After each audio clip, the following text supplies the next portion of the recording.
everybody. Welcome to the weekly news recap, the 30th to the 6th of October 2024. So this week, it's mostly fallout from Tokyo Game Show. So there's a couple of different trailers and some extended looks at some things. So first up is Hell Is Us. This had its trailer at Sony's latest State of Play. And the trailer was pretty quick, pretty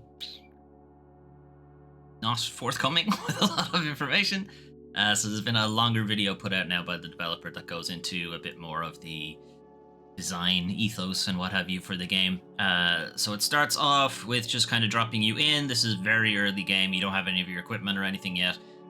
And the kind of gist of it is they're trying to give you more of like an exploratory feel to the game and not sort of just plonk down map markers for you to go and check out. It's more like a kind of, this thing you're looking for is north of this location, or it's nearby or something like that. It's not a case of here, let me mark it on your map kind of thing.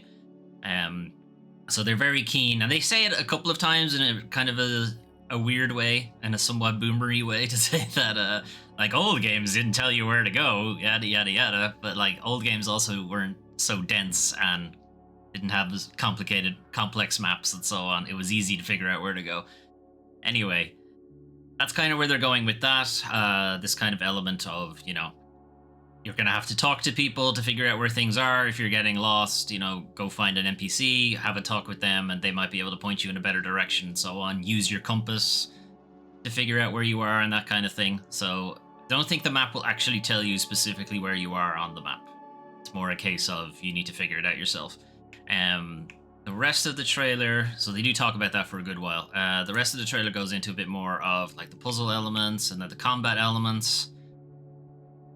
He has a snake tattoo on his neck. I didn't notice that the last time.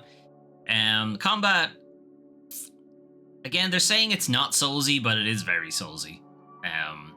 You will be able to like handle multiple enemies at once, which is not really something you typically do in the Soulsborne type games. If you have two enemies at once, you're probably in trouble. At least in this game, multiple enemies aren't as big a deal. Either they don't do as much damage, maybe, or they're a little bit easier to manage, or you have abilities that let you attack more than one enemy at once.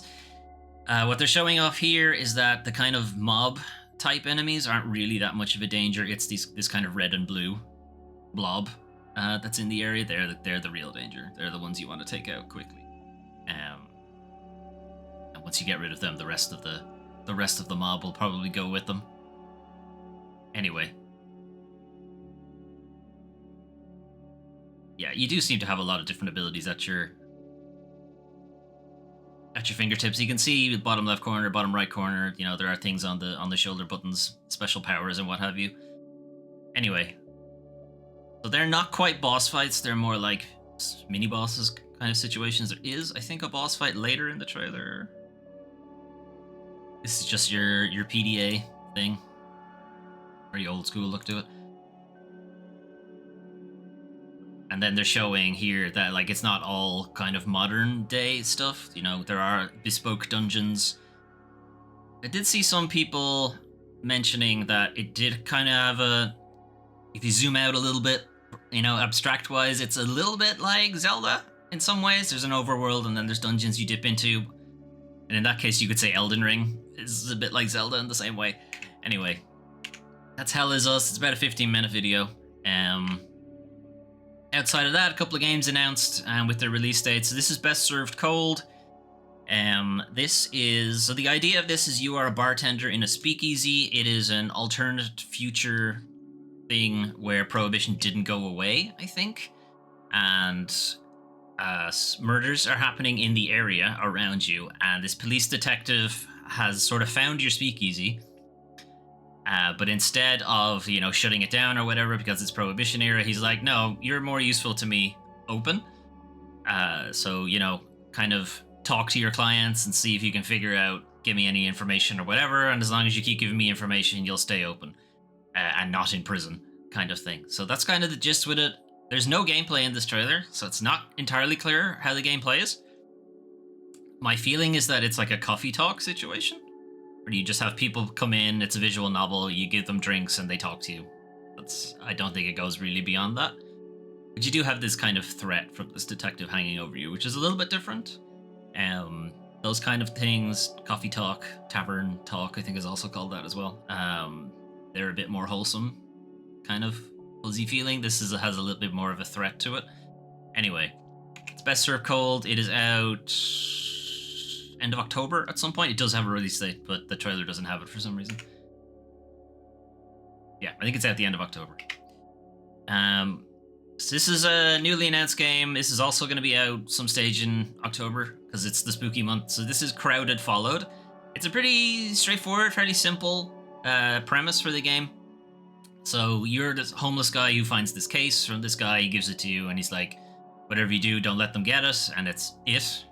This thing is basically following you for the whole game. You are, of course, an asthmatic, so you can't run very fast. So you can't just, sprint away from this thing. You're also homeless, so you don't have any money, so getting into public transport is going to be difficult. You need to scrounge for change, look around the map to kind of find this stuff. And the kind of premise of it is that this creature that's following you, nobody else can see it. It's only you. So it's got a bit of a It Follows vibe, if you've ever seen the film. It's got a little bit of that to it. And then a little bit of like a Slenderman, I guess, kind of vibe to it, because you are kind of having to find...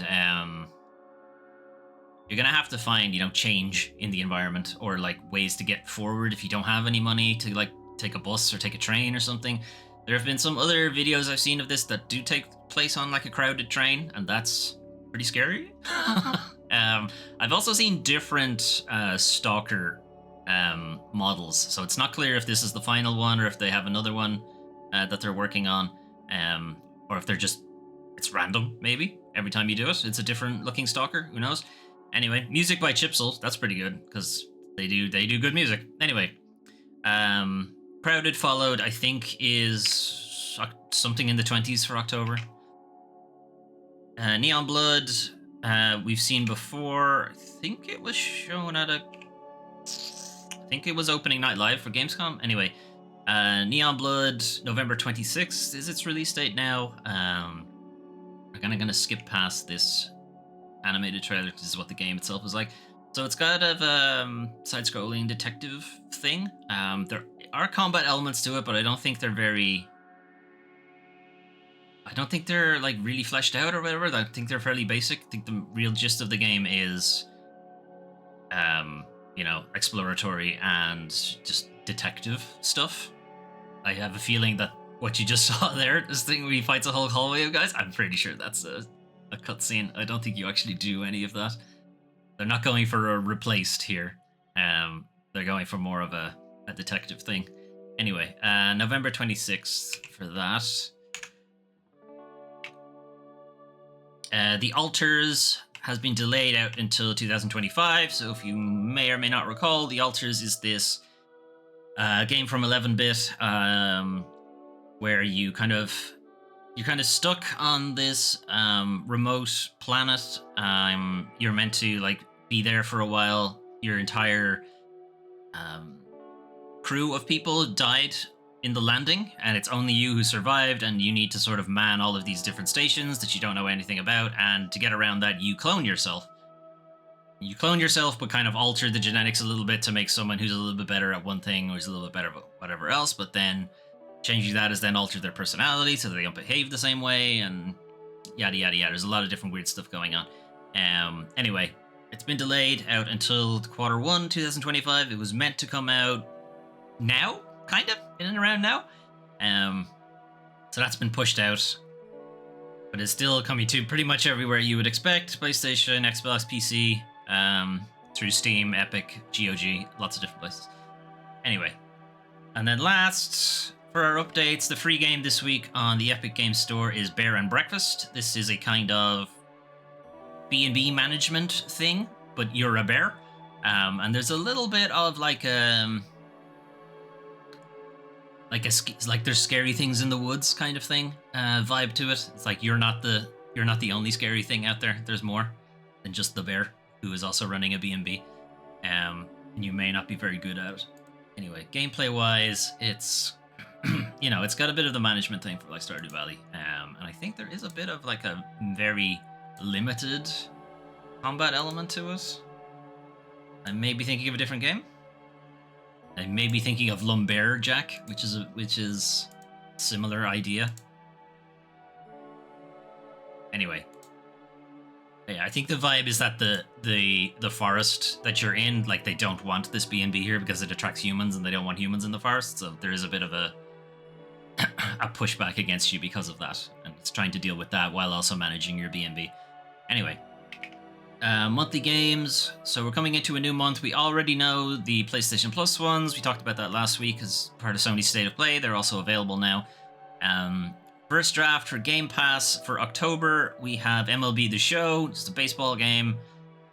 Open Roads, which is this kind of mother-daughter road trip thing where they, talk about their traumas and what have you. It's not exactly a walking sim because you're driving for the whole thing, but it's a driving sim is Gran Turismo, so that doesn't work either. But you get what I mean. Sifu, I'm sure you know by now, but it's like a martial arts roguelike simulator kind of thing. It's very good, and if you haven't played it yet, try to get your hands on it. Mad Streets, I am not familiar with, but I have a feeling it's a racing game of some kind. No, it's not. It's a Dungeons and Dragons. It's a Double Dragon Streets of Rage type thing. Mad Streets is the kind of game that makes you crack a smile all while punching someone in the face. It's a physics-based party game. Mesh with a brawler. Weird. So it's like a party game version of Streets of Rage? I don't know. I think I'd need to see video of it. Inscription, we played on the channel, is a very good game, and the less you know about it, the better. It's a card game. That's all you need to know. Sort of. It's sort of a card game. Anyway, check it out. It's very good. Moving on. Those are some of the games you can play soon. What if you wanted to play something right now? You can play Video Unavailable. That's a problem. What was that video? Let me check. What was that video? Find my list. That's funny. Because it was available literally yesterday when I put this together. Oh, it's Kill Night, I think. Okay, hang on. I'll find it. I'll find a trailer for Kill Night. That shouldn't be too hard. Oh no, don't go to home. Don't send me to home. Jesus. No, send me just... I don't want to get fucking recommended a bunch of bullshit. Kill Night... trailer... Alright, there we go. Anyway, Kill Night. This was part of Steam Next Fest. I don't remember if we played it as part of the Steam Next Fest stream that we did. The idea of Kill Night is it's a bullet hell shooter kind of thing. You're dropped into hell as this one last night to kill all of the denizens of hell and make your way down to the very bottom and kill the devil kind of thing. One kind of bone of contention I had, I guess, or something that kind of just pissed me off when people who were reviewing it, pissed me off maybe isn't the right word, I just felt fairly annoyed about it, is they refer to it as a reverse Vampire Survivors. It's just like, or think it's like Vampire Survivors, but you can control the attacks. And I'm like, oh my god. Play more games, play older games, people. I can't tell if they meant that as a joke or not. That's kind of the issue. Anyway, Kill Night is out now on basically everything, I think. Yeah, pretty much, as it says there. It's out on pretty much everything. Any more private games? No. Okay, so Zoocosis. Zoocosis was delayed for a little while, and has now been... it was pushed back like a month, so it's out now instead of... should have been last month. The idea with Zoocosis is you are a new zoo attendant, and there's been some change made to the feed of the animals or whatever. Something has changed anyway, and now they're all turning into horrible thing monsters. And I guess it is now your job to survive the night. Oh, I guess you don't have to survive the night if you don't want to, but that's kind of the gist of it. Don't die. Try to avoid getting killed by this giraffe spider. Parcel Core, another one that was delayed for a little bit and is now finally out. Parcel Core is a bit like Jet Set Radio, but you're on a bike. It's kind of the deal about it. It's a bit Crazy Taxi, maybe? Crazy Taxi, Jet Set Radio, but you're on a push bike. It's kind of the gist of it. And parkour, somehow.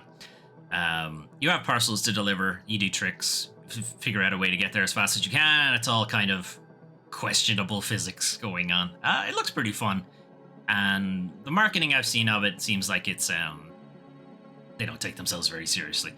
Anyway, Parcel Core out now. Also, I think on.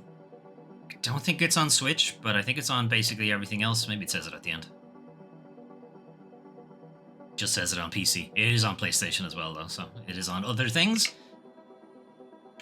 Throne and Liberty is a new, well, kind of new MMO thing from. I believe it's a Chinese developer originally, or Korean developer maybe originally, and has come over to the West. It is being published by Amazon in the West, and I believe it's been running over in Asia for about 2 years, and it's made its way over here now. Kind of gist of Throne and Liberty. It's a free-to-play thing, so they're gonna find some way to make money off you. Maybe after a certain level, you have to start paying for it or something like that. I haven't looked into its monetization elements. But the idea with Throne and Liberty is it is part combat thing and then part sort of kingdom management. And I believe there is an element where you need to like team up with other players to take on bigger threats to the kingdom and stuff like that. Like how many of those people are players and how many of them are NPCs, I don't know. There's probably a small element of like raids and, you know, that kind of stuff going on with this. Again, I haven't looked too much into it, but I was more interested in that Amazon was attached to it, because I don't think they've actually put out a game themselves yet. They seem to just be attached to publishing things from other people right now, which is still kind of funny to me. Anyway, Throne and Liberty is free to play on everything except Steam. Or, sorry, everything except Switch, as usual.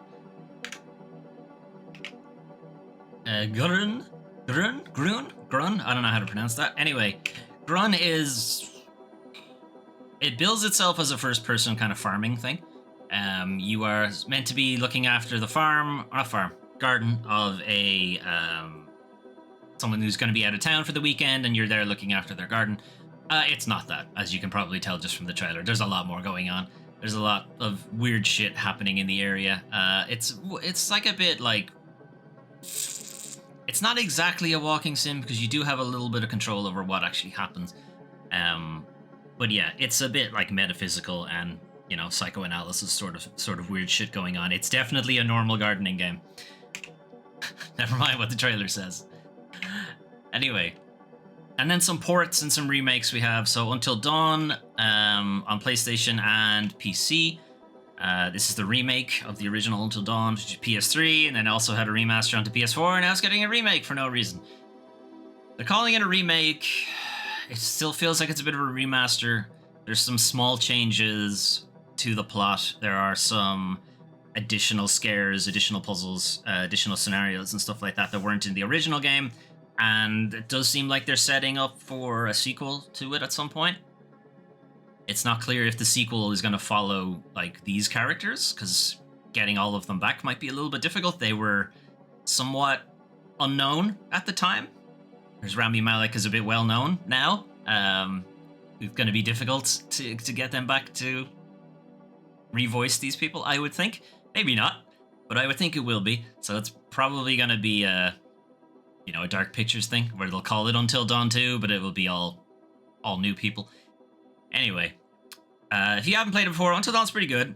It's a pretty good slasher type thing that has a little bit more going on with it. It's a fun game. I think there's a full playthrough of it on the channel. Yeah, there is. There's a full playthrough on the channel if you're so interested. But you can check out the remake, remaster, whatever they want to call it. Cryptmaster. This is being ported across from PC, so it's making its way to console now. So Cryptmaster is an interesting game. It's a kind of a dungeon crawler thing that is all typing.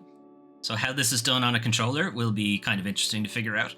I guess you just use a cursor along a keyboard. That's gonna be awful. Anyway, do keep in mind you can connect you can connect a keyboard to PlayStation. I think you can to an Xbox as well.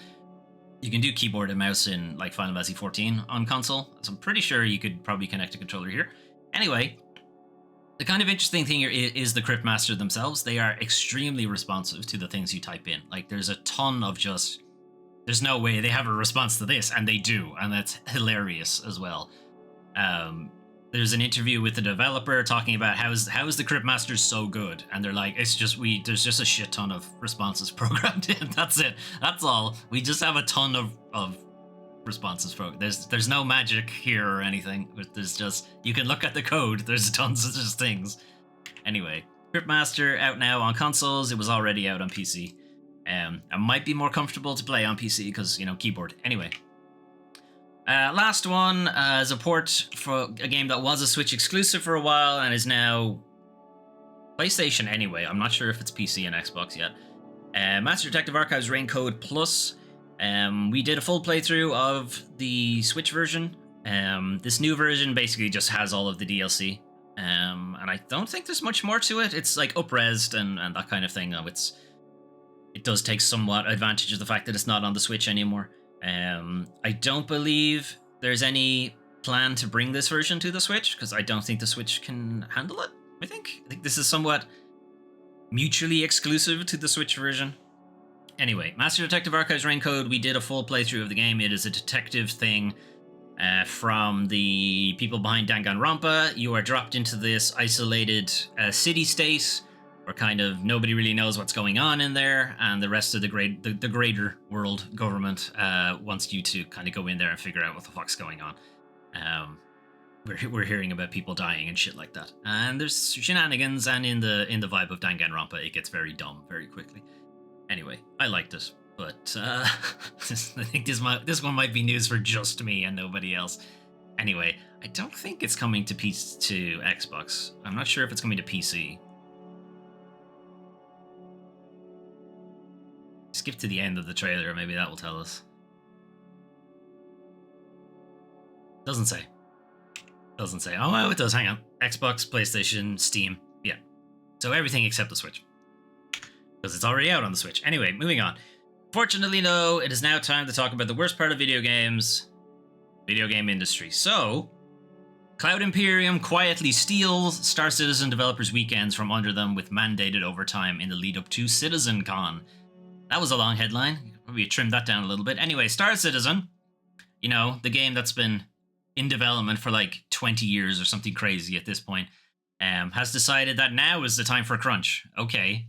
So according to internal memos, the studio has mandated its workers to pull 2 7-day weeks in the lead up to CitizenCon on October 19th.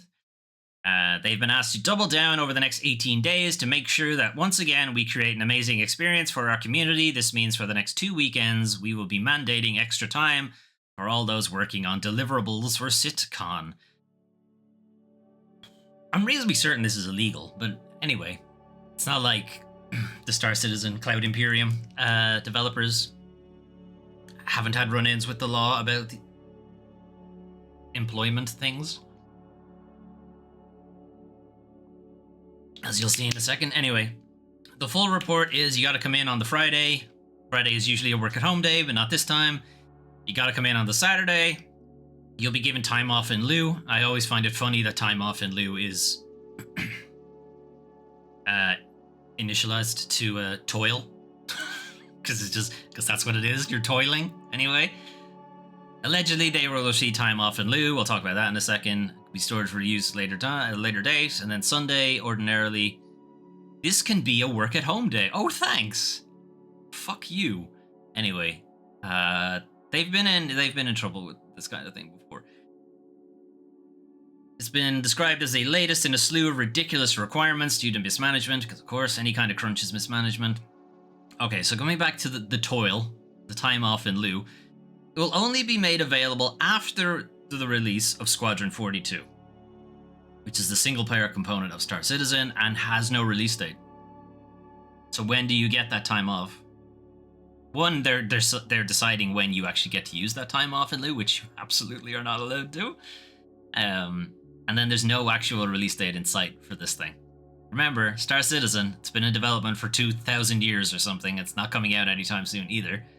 Star Citizen as a whole has been in production since 2011, alright, not quite 2,000 years, but quite a while. Quite a while. Game development is an uneven process, but requiring staff to crunch at this stage seems borderline insulting. Exactly. We've been in development since 2011, no one is really expecting us to come out anytime soon. Are you really expecting crunch now? What the Like, come on.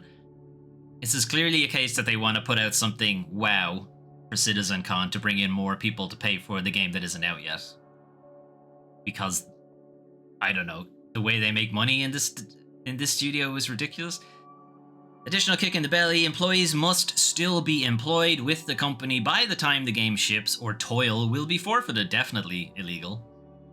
Anyway, this obviously is not great because Cloud Imperium have already laid off people. They were certainly part of the great layoff of everybody. Layoffs this February, coinciding with an internally controversial relocation. They decided to relocate and then force people to come back into the office. A bunch of people didn't want to come back into the office, so they fired them. And then they lost a lawsuit based on that because a senior programmer was awarded a bunch of money in a discrimination case. They were in a position where they were literally not able to come into the office, and they were hired on the basis that it would be a work-at-home situation.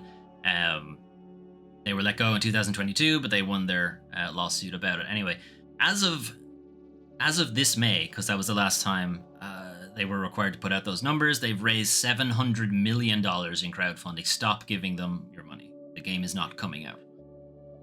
This is now how they make money. By making tech demos, basically. But yeah, there's all sorts of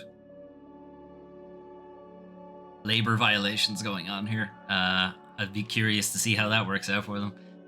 Moving on. Smite 2 Studio Hi-Rez lays off on the close number of employees. Yeah, we're still going with the layoffs. You thought we were done with the layoffs, but no, still going. This will allegedly ensure the company's long-term success. I don't know how you ensure long-term success by getting rid of the people responsible for the success, but sure, okay. Smite 2 is a MOBA that not many people know about. It is currently in early access, paid early access, but when the game launches itself proper, it will be a free-to-play game. Smite 1 is another MOBA type thing, another also ran in a very saturated market at this point.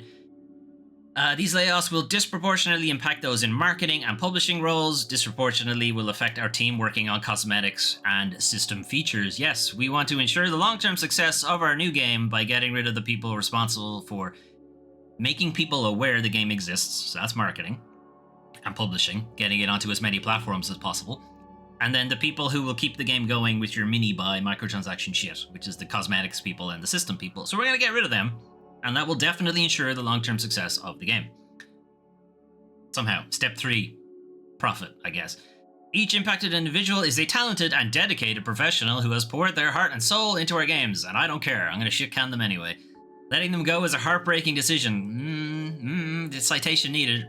Reflects a failure in my leadership. Okay, that one. That's true. And one for which I take personal accountability by not firing myself, but by firing everyone else. And keeping my salary the same way it was, even though this is clearly a failure of my own leadership. Okay. Your actions don't really match your words here, Chief. Anyway, this is coming from Stuart Chisam, CEO of Hi-Rez. Anyway. With the people gone, they will then concentrate their efforts entirely on Smite 2, so we're only going to focus on this one game.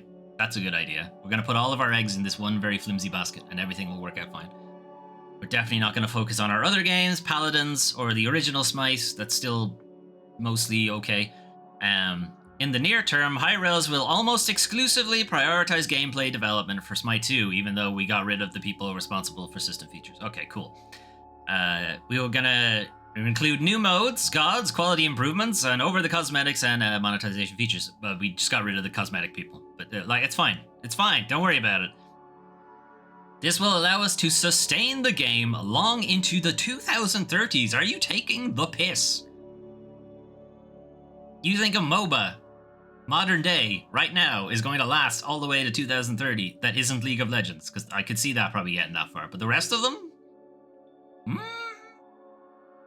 Concord didn't even last 2 days. 2 days. Didn't even last 2 weeks. Arguably, it didn't last 2 days. Anyway, yeah, good stuff. We're gonna fire all the people responsible for all of these things that we're now focusing on, and that will sustain us into the 2030s. Good luck with that. Next year, we're gonna hear about Hi-Rez just shutting down. That's what we're gonna hear about. Anyway, moving on. Devolver launches Big Fan Games, a publishing label dedicated to adaptations of TV, movies, and so on and so forth. So Devolver Digital has formed a new game publishing label devoted to indie games that are based on movie, TV, comic book, and other entertainment IPs. This is made up of the Good Shepherd team. Good Shepherd were acquired by Devolver 2021, something like that. They've already published some games that are based on other brands. So we have John Wick Hex, which is actually a really good game. It's like a turn-based John Wick kind of thing. You know, you plan out what you're going to do. I'm going to shoot this guy. I'm going to roll over here, then I'm going to shoot, and so on, and they play it all out in one go. It's pretty good. And then Hellboy's Web of Weird, which was not good. Anyway, moving on. They're going to be headed by general manager Lincoln Hirschberger. Has been in the game development industry 27 years. Senior roles at Westwood, EA, Twitch. You know, it's a decent resume, I suppose. Head of business development, Amanda Cruz, who has come from like TV stuff. She was on Hunger Games, Twilight, La La Land, was part of Lionsgate's games division, which I don't think is still a thing. And then a lot of this is like an interview with the two of them. They're talking about their backgrounds and, you know, they like doing adaptations rather than coming up with their own thing. We'll just take somebody else's thing and make a game out of it. That's fine. I'm saying that in a way that's not a good thing. It's fine. Like the Batman Arkham games are really good, and that's somebody else's thing that they made. I mean, it works. Anyway, Big Fan Games will offer services to any indie developer who is willing to work on other IPs, and they will provide the things that a publisher typically provides: finance, PR, marketing, community, platform relations, that kind of thing. So kind of one issue that obviously that comes up is that, you know, Big Fan Games obviously don't own any IP themselves. They don't own the John Wick IP, for instance. They don't own the Hellboy IP, for instance, and so on. So how are they going to get these IP for indies to work on or what have you? So they have one anecdote here from Gamescom. One of our Devolver producers said that there's a team in Barcelona really interested in finding out if they could work on a specific IP that they're fans of. You know, they would be a labor of love. They could do it. They just really want to get started, but they don't really know who to talk to or who to reach out, how to even go about it. So the two of these guys, you know some people in the industry, you know, talked around it, and now ipso facto, they're working on a game based on that IP that they wanted to work on. And the ideal situation for them is that, essentially, is to find an indie dev who comes to them and they're like, I really want to work on something, this IP that I'm a big fan of. Can you figure out how I can get in touch with it, and so on and so forth.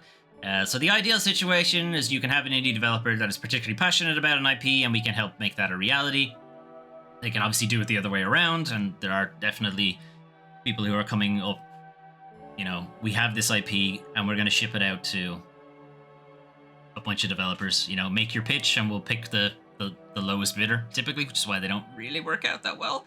The firm believes that the most effective partnerships will involve IP that don't have an active TV show or movie in development, which is, yeah, that's just usually the same. Again, we're going to use the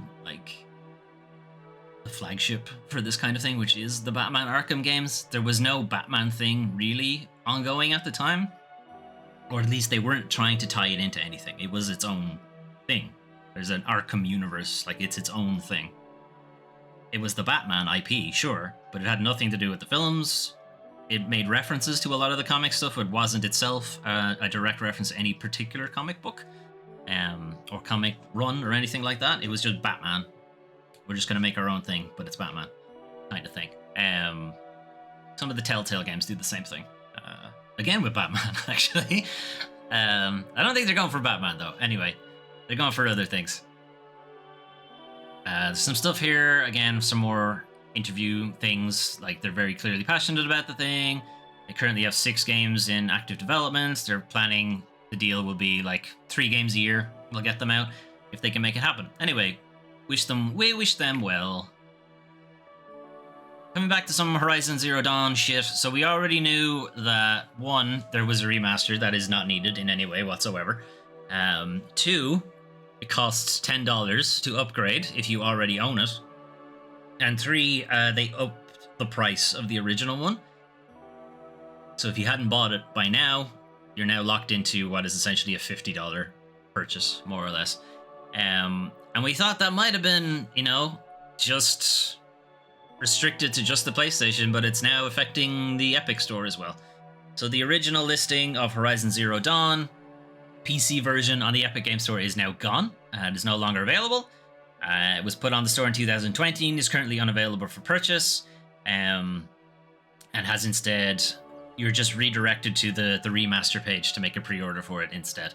The original PC version was $49.99.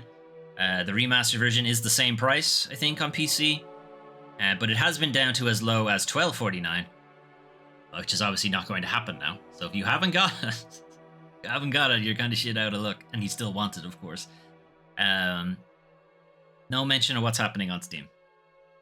I think they are going to try to push through with their $10 for an upgrade, which is not something you typically see on PC. When people put out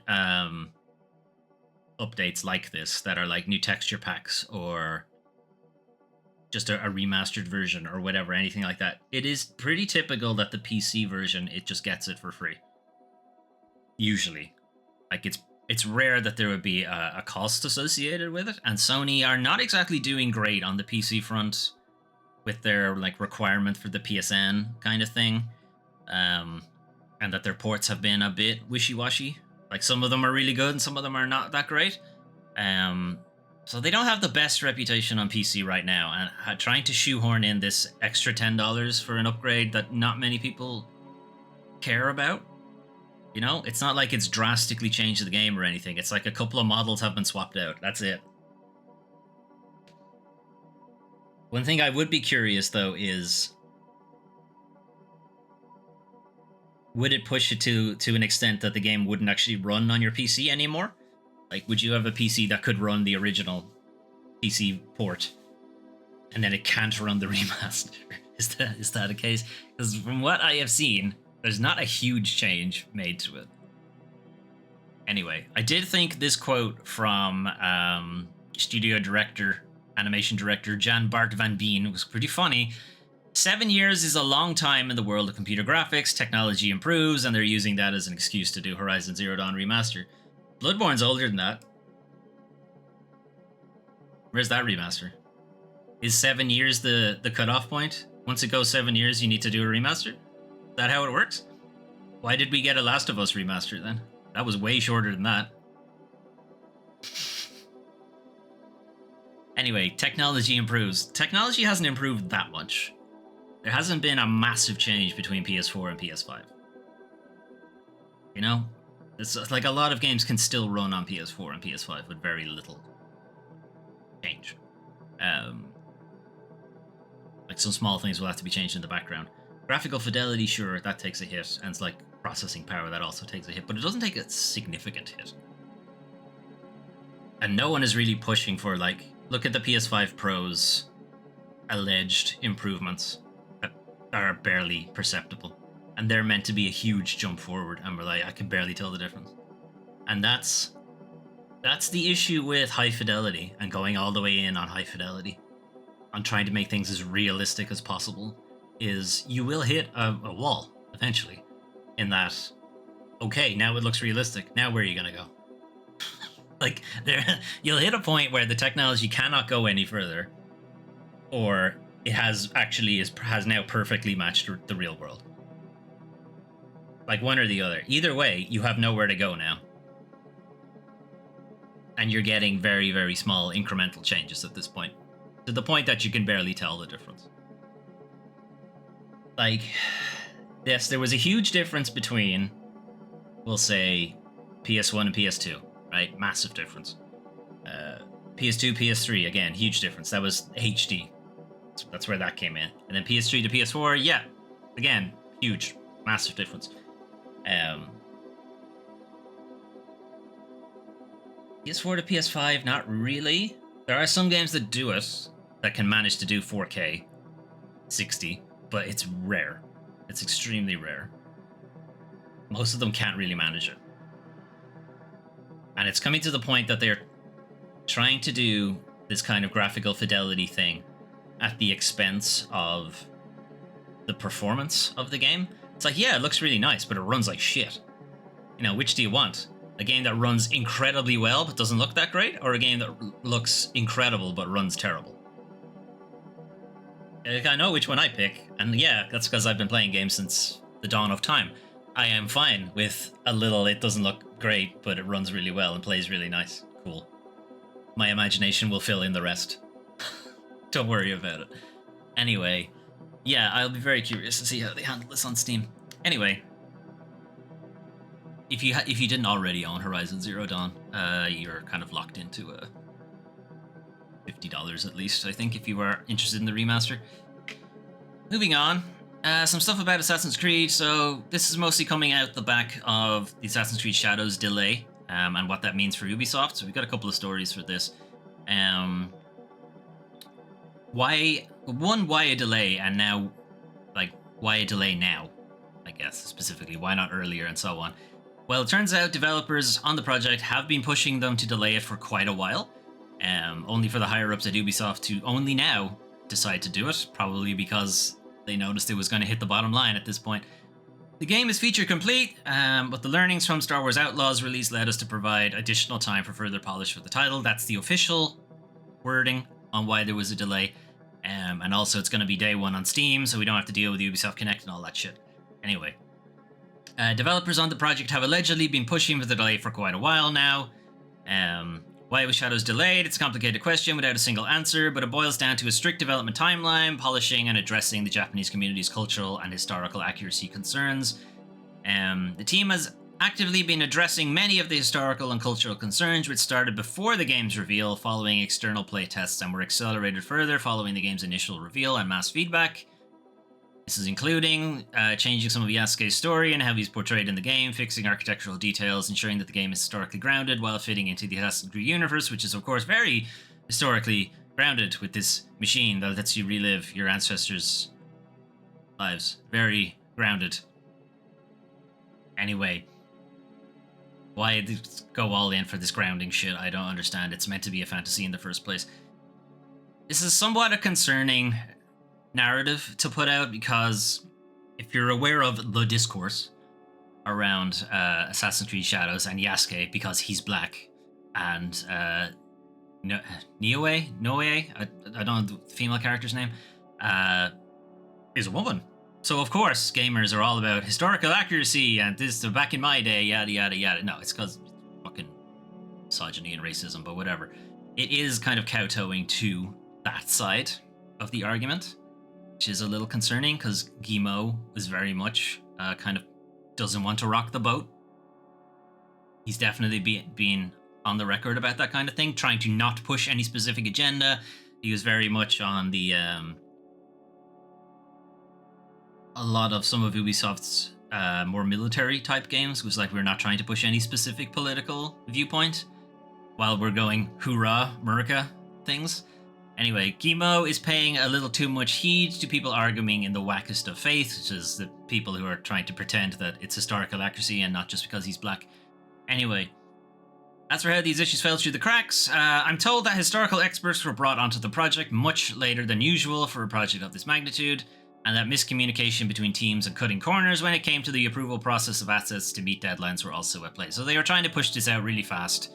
They didn't bring in the historical experts at the times when they usually do, which is much, much earlier in the project, and now they're having to redo things that they did quickly to try to hit a timeline or hit a release date or whatever. But yeah, here's a bit of an editorial piece. Ignoring concerns raised by the actual people making the actual art that actually makes you the money right up until the point where the money is threatened. Kill surprise. El Surprise, yes, imagine listening to the people making the thing that you make money off. God, what a world we would live in.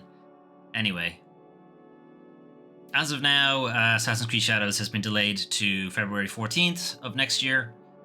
Sticking with Ubisoft though, because they're having some financial issues right now, because the last couple of games they put out have not performed very well. The stock price is down considerably, even though we talked about why historically it was inflated in the first place. But anyway, Tencent and the Guillemot family are considering an Ubisoft buyout, so this is news coming from Bloomberg. It's paywalled, so that's why we're using a different outlet. Anyway, Ubisoft majority shareholders and the Guillemot family are considering teaming up with Tencent for a buyout, and will essentially take Ubisoft back to being a privately owned thing. Amid disappointing sales of Star Wars Outlaws, Assassin's Creed Shadows being delayed, and Ubisoft being down almost half of its market value, which was inflated in the first place, but everyone seems to forget that. I don't know why nobody ever points that out. Anyway, Bloomberg reports the Guillemot family are speaking with their advisors, and allegedly a buyout is one potential option on how to deal with the decrease in their market value. Ubisoft shares have fallen 40% this year, 40. It's significant, but again, it was also inflated because there was a hostile takeover from Viacom going through. Anyway, Ubisoft's share price has increased dramatically after news of this potential buyout thing. So even just the news of it has brought them back up a considerable amount. Last month, Ubisoft's share price dropped to its lowest in 11 years.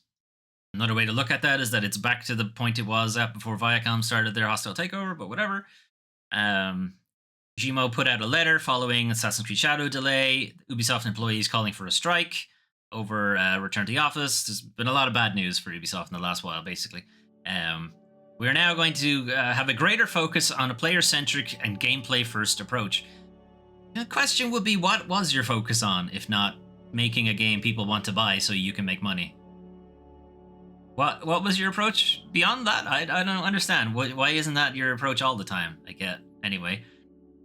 Notably, we'll be aiming to improve our execution of the player-centric approach and then benefit of our stakeholders and shareholders. Not benefit of our players with this player-centric approach, which you would assume that's how that would work. But no, benefit of the shareholders.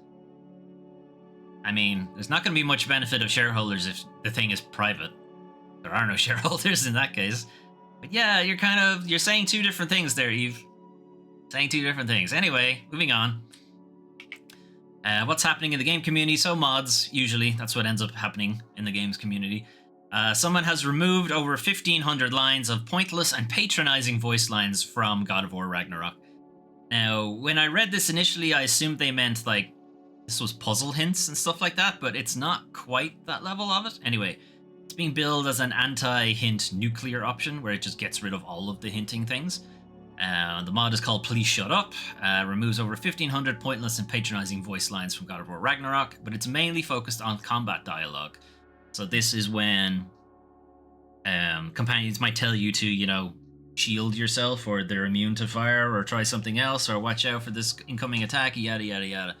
That kind of thing. It's silencing that rather than silencing puzzle solutions. And one reason for that is that the puzzle-related dialogue is often intertwined with story and cutscene dialogue, so trying to remove them is a little bit difficult, but he's working on it. There's another mod for Horizon Forbidden West, which is fairly similar, which is called Shut Up Aloy, which silences over 900 lines of puzzle hints and what have you, that kind of thing. It's kind of a mean name for the mod, and I get why it's there. It should be pointed out that the PC port of God of War Ragnarok does give you the option to tone down the kind of hint stuff, but I don't think it gives you the option to just get rid of it entirely. So I don't know. Anyway, it's there if you don't want to quite take the entire nuclear option to do it. Anyway, we will leave Kill Knight to loop in the background. Anyway, that was your news for the 30th of September to the 6th of October, 2024. Some interesting stuff from Hell Is Us. It's nice to see a bit more of that, because I was quite intrigued by the very little we saw at the Game Awards of 2022, and then we hadn't heard anything about it for a very long time after that. It looks interesting. I would be curious to see how big the game is, I guess. How big is the overland map? And this thing with this idea that they're not gonna hold your hand, you're gonna have to do exploration yourself. I wonder then, is there a case of enemies level matching you kind of thing, if you can kind of go in any direction? Or is there still a case of, no, this area is for high level dudes only over here? Is there then a very specific progression, I guess, in the game? Elden Ring has a very specific progression. You go from this area to this area to this area to this area. Even though it's open, it's still kind of obvious. Breath of the Wild, in a similar way, Kinda. It's mostly the case of which enemies you encounter in which areas. I think on the core path, enemies aren't particularly difficult. It's only if you start walking off the beaten path and start doing random things, you'll encounter like black and albino, enemies and stuff like that, or Lionels and that kind of thing. I think that was the way it worked. Anyway, Ultra's getting delayed is not really a surprise, but a lot of games are now coming out in Q1 of 2025. Far too many are coming out. That's gonna hurt. Somebody's gonna not meet expectations, I think, in Q1 of 2025. That's gonna be hard to take. Anyway, Cloud Imperium, Star Citizen people still doing silly shit with their people. Not only are they, jerking around the players who have put money into this thing that was announced in 2011 and is still not out. They're like, I suppose it shouldn't be a surprise that they treat their employees like that as well. But yeah, this is clearly a massive failure. Mismanagement. Having to crunch now on a game that's been in development since 2011 is a bit insane. I sincerely hope many of those employees take up a claim in court about this kind of thing. Will they have the time to do it, though? Because they're busy being in work for every day of the week. Maybe that's one way to avoid lawsuits. Just have your employees constantly in the office. Anyway, Ubisoft, as we said, having issues. Many issues. If they do eventually take themselves back private again, probably see fewer games coming out of them. It's not really going to be making as much money. It's not that they wouldn't be making as much money, they just wouldn't have as much of a budget, I suppose, to make as many games. Anyway, some interesting games out this week as well. Kill Knight was a really fun game when I was playing through it. Zoocosis has this really weird vibe to it. The Until Dawn port or remaster, remake, whatever, it seems far too similar to the original game that I am probably going to wait for a good while before I check it out. I did play the original to death, so feel like I would still know it pretty well at this point, so $50 is a bit expensive for something of a game that I kind of already have and have already played to the point that I know it very well. So yeah, I don't think I'm going to get shocked too much by it. I don't know. Anyway, I'm still finding Sony's approach to Horizon Zero Dawn Remaster to be very shitty. And I think they're gonna have some problems with the PC end of things. I think they're gonna have a real backlash there. Anyway, I could be wrong. I don't think I will be, but I could be, I suppose. Anyway, what's happening on the channel? Not much, to be honest. This week, I'm still kind of recovering from an operation I had last week, so we didn't actually do any streams. So our game card, Big Wallow Games, is still pretty much the same as it was. Nothing's really changed here. Soul Reaver was added in somewhere. This is an old picture. I mustn't have saved it. Soul Reaver is added in here. Anyway.